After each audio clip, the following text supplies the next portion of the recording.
Stop moving! I can still see it. My 2-year-old daughter and I were sitting on the rim of the bathtub. With one hand, I was trying to hold her foot, and at the same time I was trying as hard as I could to push away her other foot and her hands away.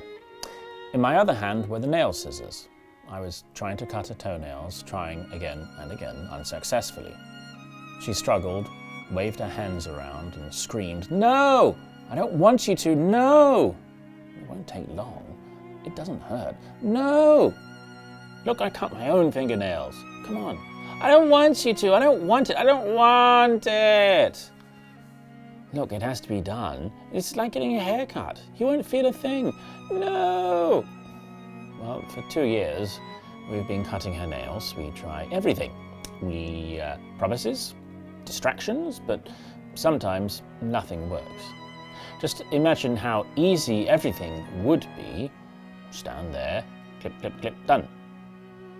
If she could only give it a try, just once, just let it go, only once. If she could only trust me that I only want the best for her, then she would realize that it's no big deal. Yes, I'm stronger. I could force her, and I could probably think of 1,000 punishments to force her to give in. But what would I accomplish? Would she be more relaxed next time? No. I can't force her to trust me.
Then another sign appeared in heaven, an enormous red dragon with 7 heads and 10 horns and 7 crowns on his heads.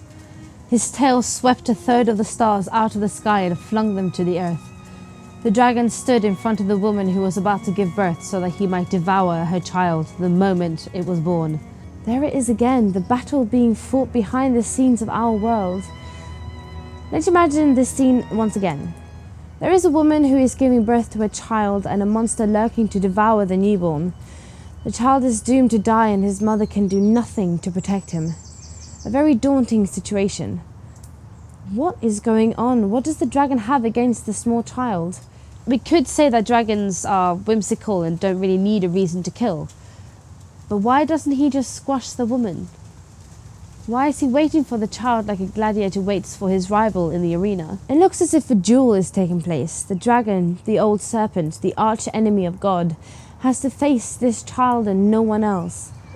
That's why the monster is waiting, and he has been waiting for a long time. From the very beginning of our world, everybody has been waiting for this showdown. The dragon and the child. The book of Revelation is full of images and concepts from the Old Testament. With each sentence we read, we breathe in the spirit of the biblical prophets. This scene depicts one of the central themes of the Bible, the rebellion of humans against God in the first book of the Bible. There, the dragon, in a form of a serpent, also meets a woman and instills in her his own distrust of God. This is the point at which the battle for this mysterious child has its origin. Humans have just allowed themselves to be tempted and have lost their trusting relationship to God. The dragon has just won a terrifying victory, and through this has harmed God, his enemy, in the worst possible way. The dragon has driven God's children into a rebellion, and how does God react? He confronts his opponent in the Garden of Eden. On the same day, he declares war on the serpent.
And I will put enmity between you and the woman, and between your offspring and hers.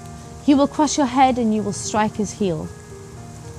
He will crush your head. There he is, the descendant, the child who in the end will break the neck of the serpent.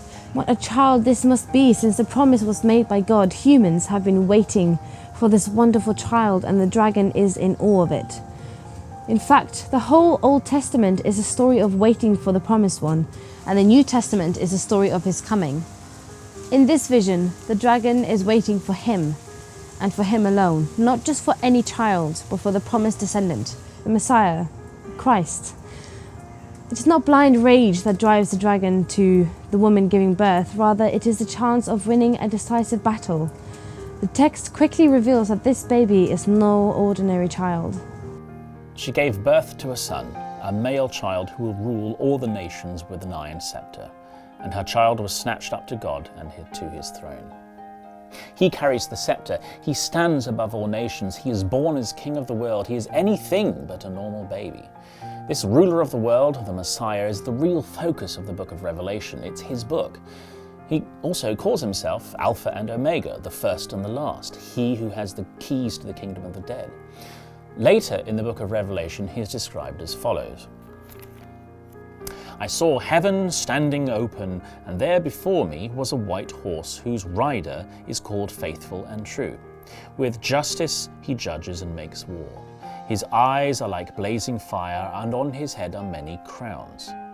He has a name written on him that no one knows but himself. He is dressed in a robe dipped in blood, and his name is the Word of God. The armies of heaven were following him, riding on white horses and dressed in fine linen, white and clean. Out of his mouth comes a sharp sword with which to strike down the nations. He will rule them with an iron scepter. He treads the winepress of the fury of the wrath of God Almighty. On his robe and on his thigh he has this name written, King of Kings and Lord of Lords. Reading this makes us fall silent. John must have been frozen with awe when he saw the king and his army. The riders of Rohan in Lord of the Rings are a joke in comparison to this. This knight, it's him. He carries the scepter of the ruler of all nations. He is the one God spoke of ages and ages ago, the descendant of the woman. He is the one who faces the dragon in Revelation 12. At this point, if not earlier, I have to ask myself, why a baby? There comes the opponent of evil who has been awaited for thousands of years, and how does he arrive as a king? With an army? Where are the white horses, the lightsaber, the supremacy? No, it's a baby, a bundle weighing a few pounds, absolutely helpless. Why does he deliver himself to the dragon? I ask myself, who will crush whose head? Would you want to fight a battle this way? Why is a child? This is as if a boxer has entered the ring wearing handcuffs.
image of the baby used in the book of Revelation has an echo in reality.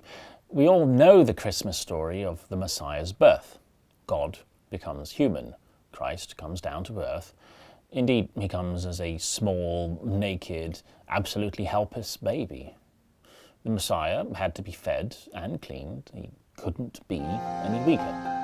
And later, as well, as a grown-up, Jesus the preacher doesn't seem to have anything in common with the Lord of Lords we've just read about in the book of Revelation.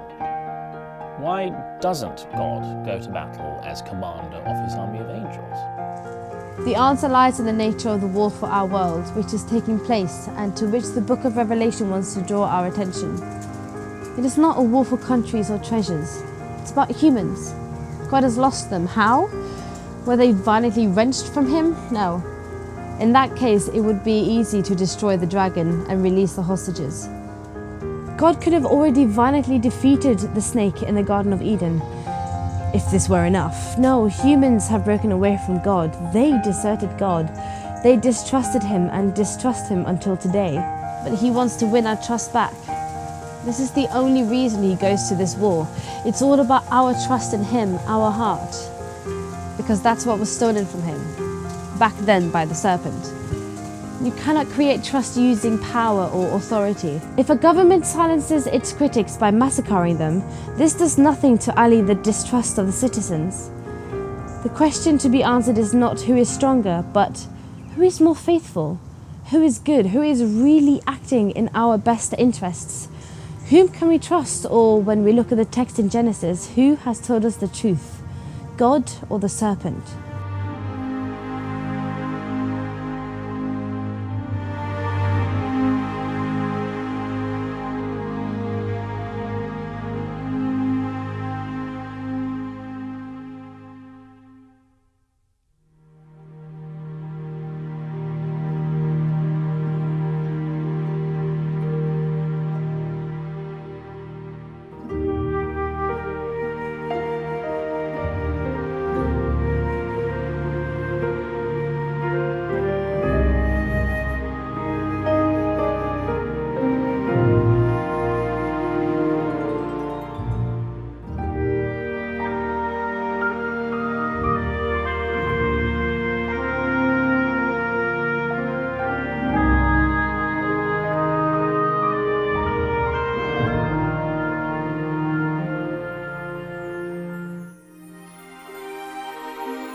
Trust cannot be achieved by decree.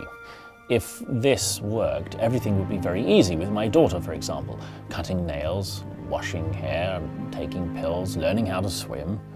If only there was a switch I could flip. Nor is it possible to persuade yourself or anyone else to feel trust. This is the reason we get so skeptical during electoral campaigns. Someone is courting me, asking for my trust, but why? So he or she will have more power and influence. At this point, I start questioning the motive. Is the politician really concerned about the people and their well-being, or just about him or herself? Why do we trust our friends? Because we know them. Because we know that they have character and we can rely on them. We've had positive experiences with them. We've seen that we are important to them. We know that they don't only think of themselves. Best friends want the best for us, if necessary at their own expense. Such loyalty can only be seen in extreme situations.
That is why Jesus came to earth as a baby.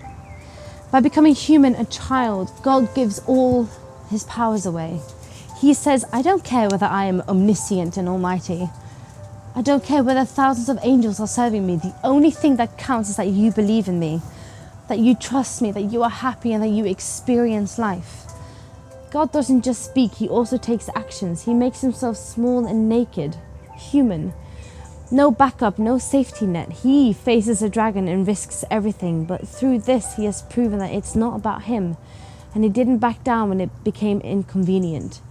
He saw it through. The question of who wants the best for us, of who has told us the truth at the tree, was answered vividly when God became human.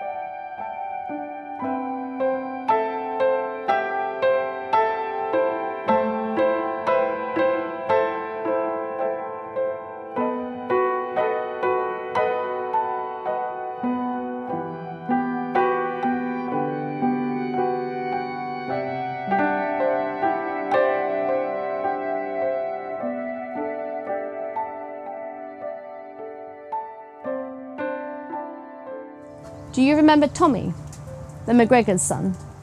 The boy who grew up believing that his father was a mean guy who betrayed and left his mother. He was now an adult and fed up with a man who apparently had never been interested in him. But the day came when Tommy realized that he longed to see his father and confront him with this story. He found out his father's address, called him, arranged to meet him and booked a flight. But Tommy wasn't prepared for what awaited him. An impoverished man on a neglected piece of land. He looked calm and friendly, but was obviously shocked by his son's accusations.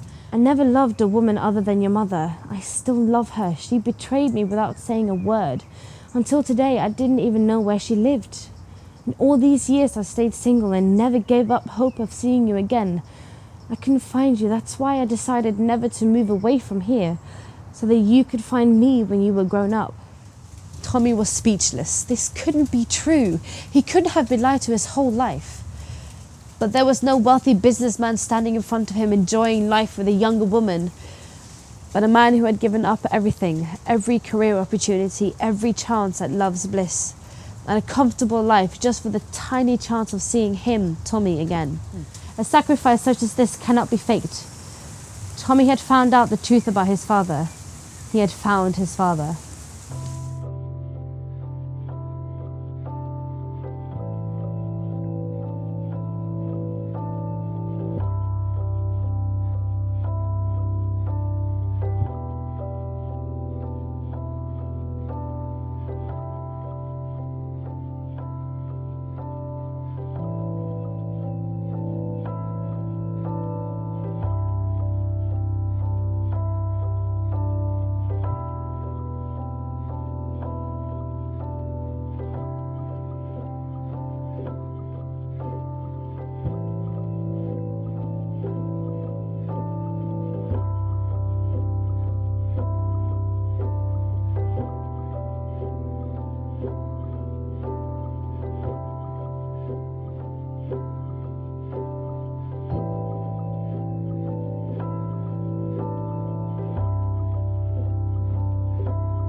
The child in the book of Revelation shows us God's real character.